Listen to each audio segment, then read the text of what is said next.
សូមស្វាគមន៍មកកាន់ខ្សែភាពយន្តខ្នាតខ្លីចំណងជើងថាទឹកភ្នែកហូរលើចอទឹកសូមរីករាយទស្សនាដោយក្តីរំជួលចិត្តក្នុងវិមានបុរាណបែបបារាំងនាឆ្នាំ1560ទេវីកំពុងអង្គុយអានសៀវភៅនៅក្បែរបង្អួចធំមួយទេវីលូតសម្លឹងមើលទៅក្រៅរបងដើម្បីរងចាំមើលវត្តមានរបស់សុផលកំពុងដើរកាត់មុខវិមានជាមួយនឹងធុងជ័រពីរដែលព្យួរលើរមុខកង់ចាក់ទេវីដកដង្ហើមធំដោយគិតបាមព្រោះដឹងថាស្នេហានេះមានឧបសគ្គធំធេងណាស់នៅកណ្ដាលចំការកៅស៊ូជប់សុផលកំពុងប្រើកាំបិតជាជ័រយ៉ាងជំនាញលើដើមកៅស៊ូធំ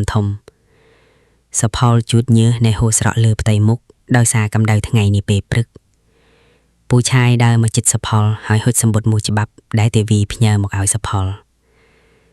លញញឹមយ៉ាងមានក្តីសុខពេលបានអានអក្សរដ៏ទន់ភ្លន់របស់ទេវីក្នុងសម្បុតនោះទេវីដើរចូលទៅក្នុងហាងកាហ្វេនឹកនាដែលស្ថិតនៅក្បែរទីក្រុងដើម្បីជួបសុផលជាសម្ងាត់សុផលអង្គុយរង់ចាំទេវីនៅតុឈើចាស់មួយនៅជ្រុងខាងក្រោយហាងទេវីកាន់ដៃសុផលយ៉ាងណែនហើយសន្យាថានឹងមិនបោះបង់សុផលចោលឡើយសុផលមានអារម្មណ៍ភ័យខ្លាចចំពោះឋានៈដ៏ទាបរបស់សុផលដែលមិនស័ក្តិសមនឹងទេវីលោកម្ចាស់សនកំពុងដើរត្រួតពិនិត្យការងារនៅកណ្ដឹងចំការកៅស៊ូជប់ដោយទឹកមុខមមលោកម្ចាស់សនបានឃើញសុផលនិងទេវីកំពុងលួចជួបគ្នានៅក្រោយដើមកៅស៊ូធំមួយកំហឹងរបស់លោកម្ចាស់សនបានផ្ទុះឡើងភ្លាមនៅពេលឃើញកូនស្រីខ្លួនស្និទ្ធស្នាលនឹងកម្មករក្រីក្រលោកម្ចាស់សនបញ្ជាឲ្យកូនចៅចាប់ខ្លួនសុផលទៅវាយធ្វើបាបយ៉ាងព្រៃផ្សៃបំផុតនៅក្នុងផ្ទះឈើចាស់របស់សុផលដេកដួលលើដីទាំងឈាមហូរពេញផ្ទៃមុខលោកម្ចាស់សនប្រើរំពាត់វៃសុផលយ៉ាងខ្លាំងរហូតដល់សុផលសន្លប់បាត់ស្មារតីទេវីយំសោកអង្វរលោកម្ចាស់សនឲ្យឈប់វៃធ្វើបាបសុផលដែលគ្មានកំហុសលោកម្ចាស់សនបញ្ជាឲ្យកូនចៅអូសទេវីចូលទៅក្នុងវិមានបុរាណបែបបារាំងវិញភ្លាមទេវីได้ត្រូវទាល់លោកម្ចាស់សាន់បង្ខាំងទុកក្នុងបន្ទប់ងងឹតនៃវិមានបុរាណបែបបារាំងទេវីមិនព្រមហូបបាយទឹកឡើយព្រោះនឹកបារម្ភពីរបួសរបស់សុផលខ្លាំងពេកសុផលដែលទើបតែដឹងខ្លួនបានព្យាយាមវាចេញពីផ្ទះឈើចាស់របស់សុផលទាំងការឈឺចាប់សុផលតាំងចិត្តថានឹងនាំទេវីរត់ចេញពីលោកម្ចាស់សនឲ្យខាងតែបានយប់មួយដែលមេឃកំពុងភ្លៀងខ្លាំងសុផលបានលួចមកដល់ក្រោមបង្អួចវិមានបុរាណបែបបារាំងសុផលហួចជាសញ្ញាប្រាប់ទេវីឲ្យដឹងថាស្មារតីរបស់សុផលនៅរឹងមាំនៅឡើយទេវីរៀបចំសម្លៀកបំពាក់ខ្លះហើយលោតចុះពីបង្អួចមកក្នុងរង្វង់ដៃរបស់សុផលនិងទេវីចាប់ដៃគ្នាដើរកាត់ភ្លៀងឆ្ពោះទៅកាន់ផ្លូវលំដាច់ស្រយាលដើម្បីគេចខ្លួនសុផលនិងទេវីមកដល់ស្ថានីយ៍រថភ្លើងចាស់ក្នុងស្ថានភាពទទឹកជោកសុផលទិញសម្បុត្ររថភ្លើងដើម្បីធ្វើដំណើរឆ្ពោះទៅកាន់ខេត្តរតនគិរីដែលជាទឹកដីដាច់ស្រយាលទេវីសម្លឹងមើលនាឡិកាដៃបុរាណហើយដឹងថាពេលនេះជីវិតថ្មីកំពុងចាប់ផ្ដើមហើយរថភ្លើងចាប់ផ្ដើមចេញដំណើរយឺតจากចេញពីភាពស៊ីវិល័យនៃទីក្រុងភ្នំពេញនៅក្នុងរថភ្លើងដ៏ចាស់ក្រំគ្រាសុផលបានយកអាវធំរបស់សុផលមកដណ្ដប់ឲ្យទេវីដែលកំពុងរងាទេវីផ្អែកក្បាលលើស្មារបស់សុផលដោយភាពកក់ក្ដៅទោះបីជាអនាគតមិនច្បាស់លាស់ក៏ដោយញាក់ដំណើរផ្សេងទៀតសម្លឹងមើលសុផលនិងទេវីដោយភាពងឿងឆ្ងល់ចំពោះសម្លៀកបំពាក់ដ៏ខុសគ្នាសុផលសន្យាចំពោះមុខទេវីថានឹងខំធ្វើការដើម្បីចិញ្ចឹមទេវីឲ្យមានក្តីសុខបំផុតបន្ទាប់ពីធ្វើដំណើរអស់ជាច្រើនថ្ងៃសុផលនិងទេវីក៏បានមកដល់ព្រៃជ្រៅនៃខេត្តរតនគិរីទីនេះមានតែដើមឈើធំនិងសំឡេងសត្វព្រៃយំខ្ទួខ្ទាពេញអាកាសសុផលចាប់ផ្ដើមកាប់មែកឈើដើម្បីសង់ខ្ទួមចម្រោះអាកំបាំងសម្រាប់ស្នាក់នៅទេវីជួយរើសស្លឹកត្នោតមកប្រក់ដំបូលផ្ទះទួយមួយនេះដោយក្តីសង្ឃឹមជីវិតនៅក្នុងព្រៃជ្រៅនៃខេត្តរតនគិរី ពិតជាលំបាកខ្លាំងណាស់សម្រាប់អ្នកដែលធ្លាប់រស់ក្នុងវិមានដូចជាទេវីសុផលត្រូវដើរចូលព្រៃជ្រៅដើម្បីរកបន្លែបង្ការនិងផ្លែឈើមកឲ្យទេវីបរិភោគទេវីព្យាយាមរៀនដាំបាយដោយប្រើដុំថ្មធ្វើជាចង្ក្រាននៅមុខខ្ទមជំរកអាថាកំបាំងសុផលសម្លឹងមើលទេវីដោយក្តីអាណិតនិងមានអារម្មណ៍ខុសដែលនាំទេវីមកលំបាកយប់មួយនៅកណ្ដាលព្រៃជ្រៅនៃខេត្តរតនគិរីសំឡេងសត្វខ្លាយំធ្វើឲ្យទេវីភ័យខ្លាចញ័ររន្ធត់សុផលហៅទេវីយ៉ាងណែនដើម្បីថ្ដនកម្លាំងចិត្តនិងភាពកក់ក្ដៅក្នុងខ្ទមជំរុកអាថំវាំងទេវីប្រាប់សុផលថាឲ្យតែមានសុផលនៅក្បែរទេវីមិនខ្លាចអ្វីទាំងអស់ក្នុងโลกនេះសុផលនិងទេវីអង្គុយមើលភ្នក់គ្រឿងដែលកំពុងឆែករន្ទាលនៅចំកណ្ដាលភាពងងឹតអាហារដែលសុផលនិងទេវីមានកាន់តែតិចទៅតាមពេលវេលាដែលកន្លងផុតទៅសុផលសម្រេចចិត្តដើរទៅរកការងារធ្វើនៅចំការចិត្តនោះ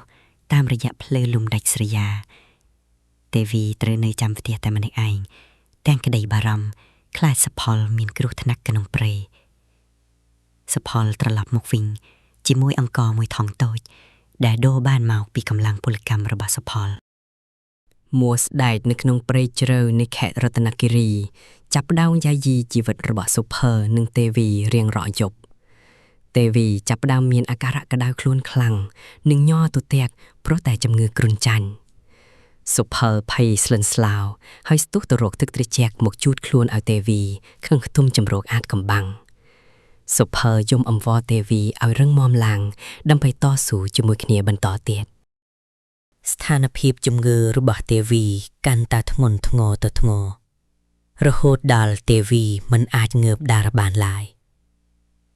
សុផលព្យាយាមរត់ទៅរកឱសថបុរាណនៅក្នុងព្រៃជ្រៅនៃខេត្តរតនគិរីដើម្បីជួយសង្គ្រោះទេវីចាប់ដៃសុផលហើយប្រាប់ថាទេវីមិនស្ដាយកោតឡើយបែរបានរត់តាមសុផលមកទីនេះសុផលអោបទេវីទាំងទឹកភ្នែកហូរស្រកលេថ្ពាល់ព្រោះគ្មានលទ្ធភាពរកគ្រូពេទ្យមកព្យាបាលមិនយូរប៉ុន្មានសុផលក៏ចាប់ផ្ដើមឆ្លងជំងឺគ្រុនចាញ់ពីមូសដែកដូចជាទេវីដែរខ្លួនប្រាណរបស់សុផលចាប់ផ្ដើមចុះខ្សោយនិងមានកម្ដៅក្តៅដោយភ្ញាក់ភ្លើងរាល់ថ្ងៃសុផលនៅតែព្យាយាមដាំទឹកក្តៅឲ្យទេវីផឹកទោះបីជាសុផលខ្លួនឯងសឹងតែវាមិនរួចក៏ដោយនៅក្នុងខ្ទមចម្រោះអាថោកំបាំង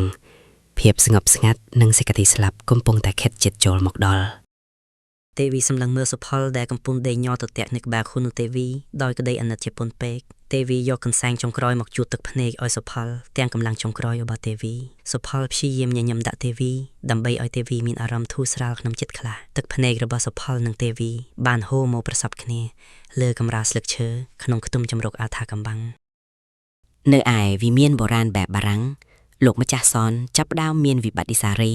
ដែលបានដេញតាមកូនស្រីលោកម្ចាស់សនបញ្ជាឲ្យកូនចៅធ្វើដំណើរទៅកាន់ខេត្តរតនគិរីដើម្បីស្វែងរកទេវីឲ្យឃើញ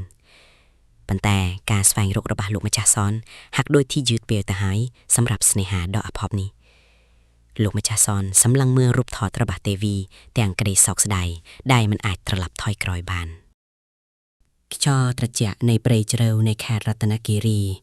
បក់បោកចូលមកក្នុងខ្ទមចម្រោះអាថកំបាំងយ៉ាងខ្លាំងសុផលខំប្រឹងទាញភួយចាក់មកដណ្តាប់ឲ្យទេវីដើម្បីការពារភាពត្រជាក់ដែលចូលមកដល់ទេវីសម្លឹងមើលសុផលជាលើកចុងក្រោយដោយភ្នែកដែលពោពេញដោយក្តីស្រឡាញ់សុផលខ្សឹបប្រាប់ទេវីថាយើងនឹងនៅជាមួយគ្នារហូតដល់ដង្ហើមចុងក្រោយដង្ហើមរបស់ទេវីចាប់ផ្ដើមខ្សោយទៅរហូតដល់ទេវីបិទភ្នែកលែងដឹងខ្លួនទេខារីសុផលស្រែកយំអង្វរសុំឲ្យទេវីគុំតនចាកចេញចោលសុផលទៅអីសុផលអូបសពរបស់ទេវីយ៉ាងណែនក្នុងរង្វង់ដៃទាំងទឹកភ្នែកហូរហៀដៃជំងឺគ្រុនចាញ់បានឆក់យកជីវិតទេវីទៅបាត់ស្រមោលនៅកណ្ដាលព្រៃជ្រៅដ៏ស្ងប់ស្ងាត់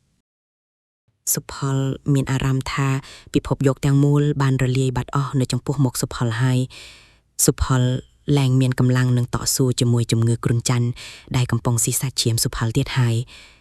สุพลแดกเจาะกระบาดสับระเบิดเตวีหายจับได้เตวีหมอกดักเลยตรวงระเบิดสุพลสำลังเมลปิดานขตมจุมโรกอาทกำปังหายดอกดังหามทมจะเลือกจงครอยเนปรึกไงบันตอบกำดาวไงมันอาจช่วยเอาสุพลดึงคลวนลังวิ่งบานเตียดลอยสุพลบานสลับต่อยตามเตวีโดยสาจมือกรุนจันนึงกาบักตึกจัดอย่างทงนทงรูปเรียงระบาดสุพลนึงเตวีสถิตขนมสเพียบออกขณีอย่างสะอัดระมวดขนมขตมจุมโรอาจกำบังขมินนาแมนกบานดึงปีแกสลับดอกสาวนี่ลอยกล่าวปีศาจปรีหนึ่งดาวเชอปนมันไงกรอยหมกกรมเนโรโรกระปอโลกมาจากซอนบายหมกดอกขตมจุมโรอาจทอกำบัง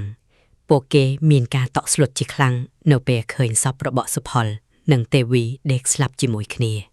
โลกมาจากซอนดาวโจลมกขนมขตุมแต่งเจืองหยอบหยอหนึ่งตึกมุกสเล็กสลังบำพด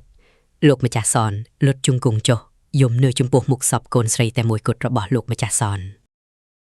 โลกมาจากซอนบานเคยสมบทโมจบับแดสุพลสเซตกมนเปลสลับในกระบายใดเตวีขนมสมบทโนสุพลบานสมตัวโลกมาจากซอนแดมันอาจมือไทยเตวีไอบานละอโลกมาจากซอนดึงคลวนทาอัตตานิยมนั่งวันณะสังคมบานสำหรับโกนใส่ระบอกคลวนเองโลกมาจ้าซอนกันสมบุตรโนยมสาวบ่าวคลวนเนยขนมไพรใจในแคทรัตนกิรี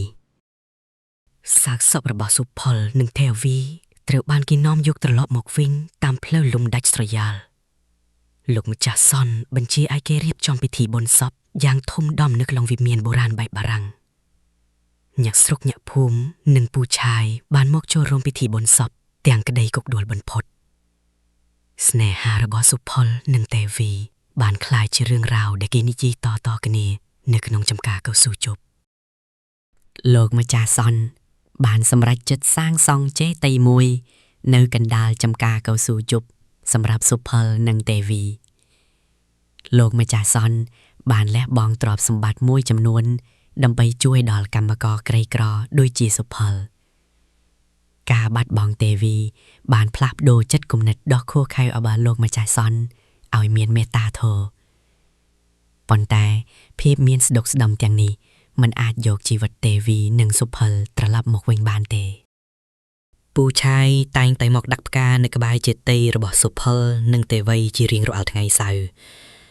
ปูชายนึกเคยดอลสนามยิมระบอบสุพลเปลกำปงเจียจอกนกจำกาเกาสู่จบในรายการใดโบราณระบอบเตวีตราวดาวโลกมาจ่ายซอนรักษาตุกจีระบอบเมียงตำไลบำพดขนมวิมานเรื่องราวตึกพเนกโฮเลยจอตึกบานดอกจวบขนมเบดวงมนุษย์กรุบขเนียจีเรียงระโหดเมเรียนจีวิตตีมุยคือท้าวันณะสังคมคือเจจินจังได้มนุษย์บังกราดล้างดำใบบำใบบำบากขเนียเสกเดสระลังเป็ดมันอาจวะแหวงบานดอยปรากกักหรือฐานะบนซักหลายประสันบาโลกมาจะสอนมันประกันวันณะเตวีหนึ่งสุพลประหารชเนอมีนชีวิตรู้เนอลายการเรืออ่างมีนแต่นอหมอกเนื้อเพียบวิเนียอันตรายนังกาบัดบ้องได้มันอาจสรดสรองบานเมเรียนจีวัตตีปีบังหายทากลมหึงหนึ่งกาจองกลมนม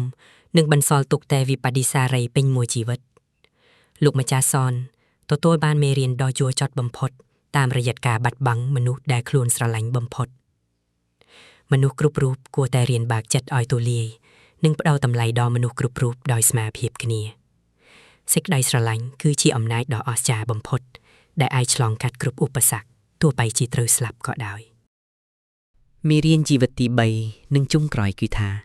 วิญญาณในสเนหาสมองตรงหนึ่งในอมตะชีเนกนิรันต่อตัวใบจีเรียงกายระบบสุพลหนึ่งเตวีบานรลีบาดเตหอยกระไดปนตายชโมระบบปูเกในเทโรขนมจัดหยาดไตตึกแผนกได้โฮเลยจัวตึกจีสักไซในสเนหาได้มันอ้ายบังใบบานโดยการบังเคิดบังคอมส้มไอเรื่องนี้จีการด่าตื่นดอนมนุษย์จำนวนกรอยเอาเจสลังคเนียหนึ่งแหลบองการเลือดอ่างเจนปีเจ็ด